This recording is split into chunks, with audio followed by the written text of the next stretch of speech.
Welcome to Terry's Tips. The topic for discussion in this episode of Terry's Tips is the difference between fixture and chattel. If you imagine turning your house upside down, whatever falls out is chattel, with some exceptions. This is one definition of a chattel: an object that can be removed without damage to the property. It doesn't require a tool to be removed. Chattels are not included in the purchase price unless otherwise noted. This is one definition of a fixture: an object attached to the property that, if removed, would add damage to the property. If it requires a tool to be removed, then it's likely a fixture. Fixtures are normally included in the purchase price unless otherwise noted. Examples of chattel: appliances. If it is easy to disconnect, for example, a refrigerator or a stove that's connected by only a power cord, then those would be considered chattel. But what about a built-in dishwasher? If you have to use a tool to remove it, then it's likely a fixture. What about draperies and curtains? Draperies and curtains are considered chattel, but the drapery track, if attached to the house, is considered a fixture. If the rods aren't physically connected to the house, then they're chattel. Be careful if you want the rods.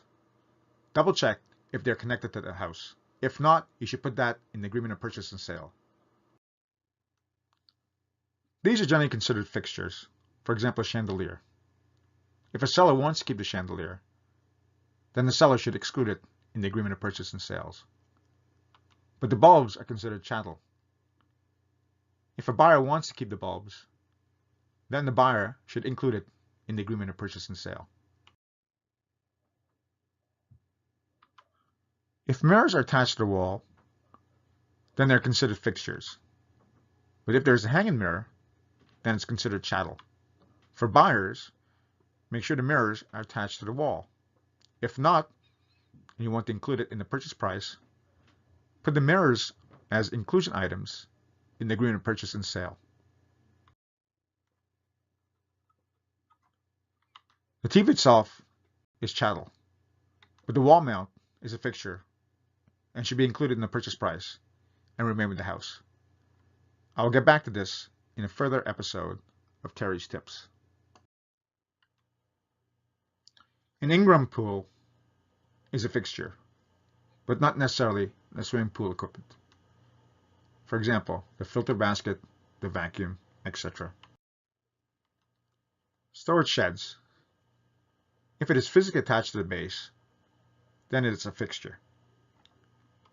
If not, then it's chattel, with certain exceptions.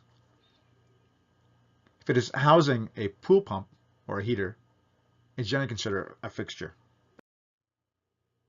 For buyers, when you walk through the property, write down everything that you may want to include in the purchase price. For appliances, take down the model and the serial number. For sellers, if you want to retain a fixture, for example a chandelier, you should exclude it from the purchase price. Be sure to replace the chandelier with another light fixture. For both buyers and sellers, when in doubt, write it out. This is by no means an exhaustive list. This information does not constitute legal advice, but for information purposes only. Discuss these issues with your real estate representative. If you have further questions, contact me via email at terrencesells63@gmail.com or contact me via phone or text 647-383-9501.